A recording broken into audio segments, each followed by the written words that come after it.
Assalamualaikum warahmatullahi wabarakatuh. Apa kabar semuanya? Mudah-mudahan baik-baik saja.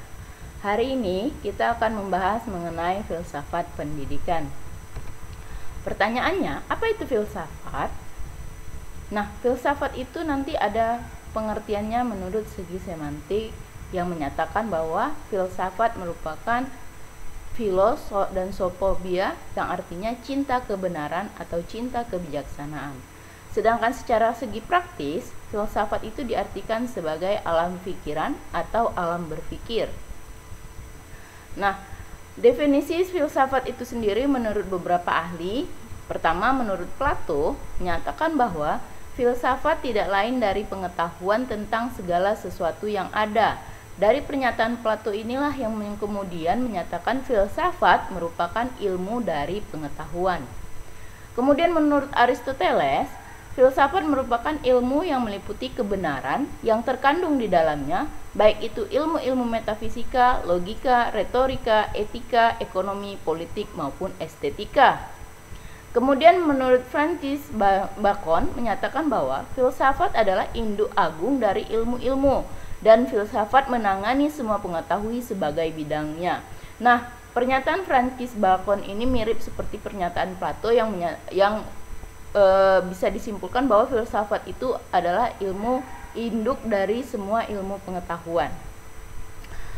Oke, tugasnya ayo cari menurut 3 ahli lainnya. Kemudian apa sih arti filsafat menurut kamu dengan kata-kata kamu sendiri? Ada 3 pokok penting persoalan yang sering dibahas di dalam filsafat, yaitu bagian pertama, hakikat benar atau salah. Jadi untuk menimbang sesuatu benar atau salah itu pasti menggunakan logika, ilmu, ataupun eksperimen membuktikan kebenaran atau kesalahannya. Yang kedua yaitu hakikat baik buruk. Ini masuk ke etika, moral, dan sebagainya. Yang ketiga itu yaitu hakikat indah atau tidak indah. Ini masuknya estetika, masuk ke bagian seni. 3 pokok persoalan ini yang menjadi persoalan utama dalam dalam filsafat. Jadi, seseorang berfilsafat bukan hanya mengenai ilmu pengetahuan, bisa juga mengenai etika ataupun estetika. Pertanyaan untuk kamu, bagaimana menurut kamu hubungan pokok persoalan ini terhadap pendidikan? Selanjutnya kita bahas mengenai filsafat pendidikan. Filsafat pendidikan ini ada gunanya untuk diterapkan dalam menganalisis filsafat terhadap dunia pendidikan. Kita tahu pendidikan itu bukan sesuatu yang sederhana, tapi sesuatu yang kompleks antara pendidik dengan yang dididik. Jadi harus dipikirkan bagaimana cara baik buruknya, bagaimana mencari jalan benar salahnya, mencari baik buruknya, dan mencari indah tidak indahnya ketika melakukan proses pendidikan. Nah, pada dasarnya, filsafat pendidikan suatu negara tergantung dari falsafah atau ideologi yang dianut negara tersebut. Gunanya untuk mencapai tujuan pendidikan negara. Artinya, falsafah atau ideologi suatu negara mencerminkan tujuan pendidikannya. Baik itu baik itu ideologinya komunis, religius, dan sebagainya.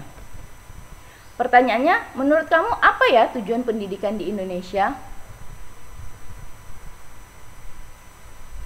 Cabang ilmu filsafat yang paling sering digunakan dalam pendidikan itu pertama adalah epistemologi. Apa itu epistemologi? Epistemologi itu adalah cabang ilmu pengetahuan yang mencari mengenai hakikat pengetahuan itu sendiri, justifikasi dan rasionalitas keyakinan. Jadi ini lebih mencari kebenaran-kebenaran dalam pengetahuan. Kedua, aksiologi. Apa itu aksiologi? Aksiologi ini adalah cabang ilmu filsafat yang mencari mengenai hakikat dan manfaat dari suatu pengetahuan. Jadi epistemologi mencari pengetahuannya, aksiologi mencari manfaat pengetahuan tersebut apa. Yang terakhir itu logika. Logika itu adalah cabang filsafat yang mencari hakikat dasar ajaran berpikir diperlukan untuk pendidikan kecerdasan. Nah, ini lebih kepada mengasah pemikiran, kecerdasan dari peserta didik dan pendidiknya. Kemudian Filsafat pendidikan menurut Brubaker ada dua bagian, yaitu filsafat konservatif dan filsafat progresif. Filsafat pendidikan konservatif didasari oleh filsafat idealisme, realisme, humanisme atau humanisme nasional, dan supernaturalisme atau realisme religius. Sedangkan filsafat pendidikan progresif itu adalah filsafat pendidikan yang didukung oleh filsafat pragmatisme dari John Dewey dan romantik naturalisme dari Rousseau. Thank you. Inilah penjelasan kita mengenai filsafat ilmu. Selanjutnya mari kita diskusikan bersama. Saya akhiri. Assalamualaikum warahmatullahi wabarakatuh.